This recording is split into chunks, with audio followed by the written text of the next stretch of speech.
Hola, ha ocurrido un hecho histórico, la primera imagen de un agujero negro, y te voy a explicar qué está pasando. Tengo esta lámina, es una lámina elástica, se deforma. Si esta pelotica me va a representar una masa, y esta masa la pongo sobre la superficie elástica, su masa va a deformar la superficie, la va a deformar.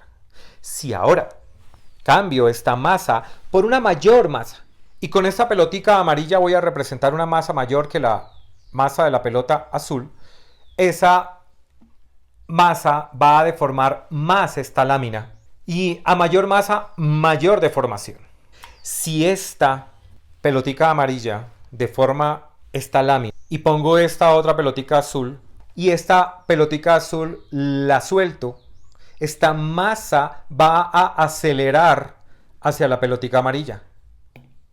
A esa aceleración, a esa fuerza, porque fuerza es el producto de masa por aceleración, se le conoce como fuerza de gravedad. Y a esa deformación en esta lámina se le conoce como gravedad. Si esa lámina está representando el espacio-tiempo. Y esto lo predijo, lo sustentó Albert Einstein en su teoría de la relatividad general enunciada en 1915. Esta fuerza en la que sustenta la gravedad, donde esta fuerza de atracción gravitacional entre esas dos masas es causada por la deformación que sus masas causan en el espacio-tiempo. Y sustenta lo que predijo hace muchos años también Isaac Newton, donde las fuerzas de atracción gravitacional son directamente proporcionales a las masas. Si esta pelota oscura me va a representar un objeto de muchísima densidad, de una gran densidad, mucha masa, mucha masa, generaría entonces mucha deformación. Una deformación muy grande en el espacio-tiempo. Es decir, mucha gravedad. Esta pelota amarilla me va a representar nuestro Sol. Nuestro Sol emite radiaciones, entre ellas radiaciones luminosas, que podemos ver, luz visible. Y esa luz visible, esos fotones, viajan desde nuestro Sol hacia nuestros ojos a la velocidad de la luz, porque son luz, y de acuerdo con su distancia se demoran aproximadamente 8 minutos en llegar de allí hasta acá.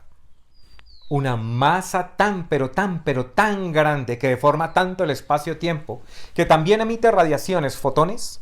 Esos fotones salen de esa masa, pero Albert Einstein predijo que esa deformación del espacio-tiempo es tan grande que es capaz de curvar la luz, que es capaz de hacer con la luz lo mismo que la Tierra, que este campo gravitacional terrestre hace con esta pelotica.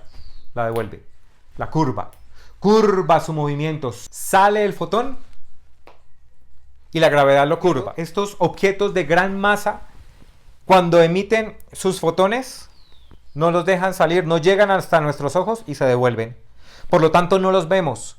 Son oscuros, son negros y se les llama agujeros negros debido a que no los vemos porque sus fotones no pueden llegar hasta nosotros, porque la gravedad no les permite salir.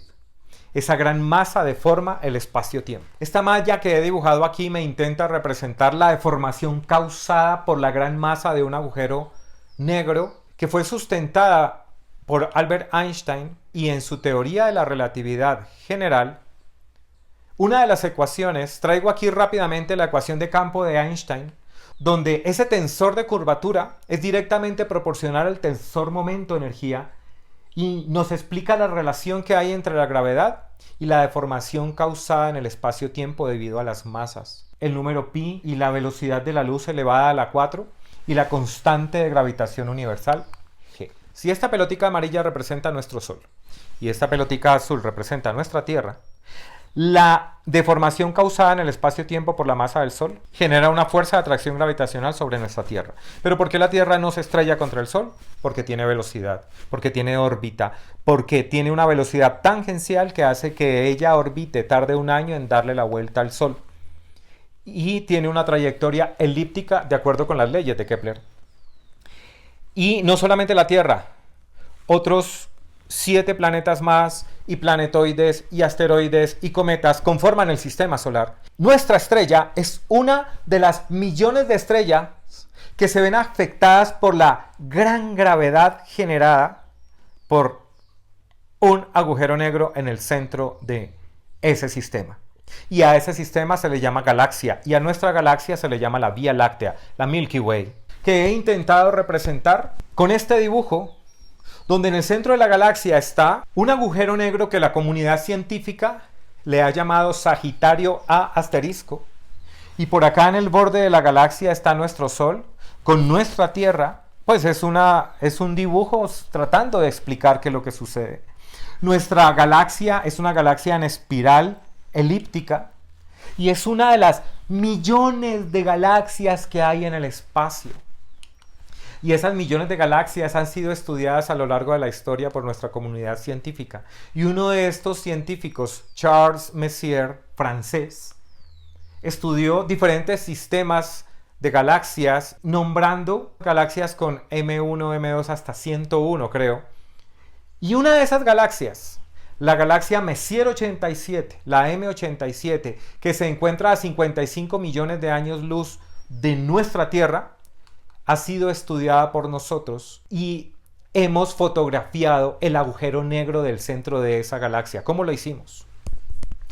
En nuestra Tierra se distribuyeron 8 telescopios que registraron sus datos, que fueron unificados, actuando todos ellos como una sola antena parabólica del tamaño de nuestro planeta. Y a ese sistema se le llamó Telescopio Horizonte de Sucesos, el EHT por su nombre en inglés. Esos 8 telescopios se encuentran ubicados en la Tierra, 2 en Hawái, el SMA y el JCMT, uno en Arizona, en los Estados Unidos también, el SMT, uno en México, el GTM, 2 en Chile, en Atacama, el Apex y el ALMA, uno en el Polo Sur, el SPT, y uno en España, el IRAM, en Pico Veleta. Todo ese sistema logró generar esta fotografía, la primera fotografía de un agujero negro. Observa entonces esa región oscura que tenemos ahí en el centro, donde, de acuerdo con las predicciones de Albert Einstein, un cuerpo de gran masa puede esconderse detrás de un límite desde donde su atracción es ineludible. Ese límite es el horizonte de sucesos, donde cualquier cosa que entre ahí, inclusive la luz, ya no puede salir. Más allá del horizonte de sucesos, nuestra comunidad científica lo ha llamado la singularidad. No entendemos las leyes físicas que gobiernan más allá del horizonte de sucesos.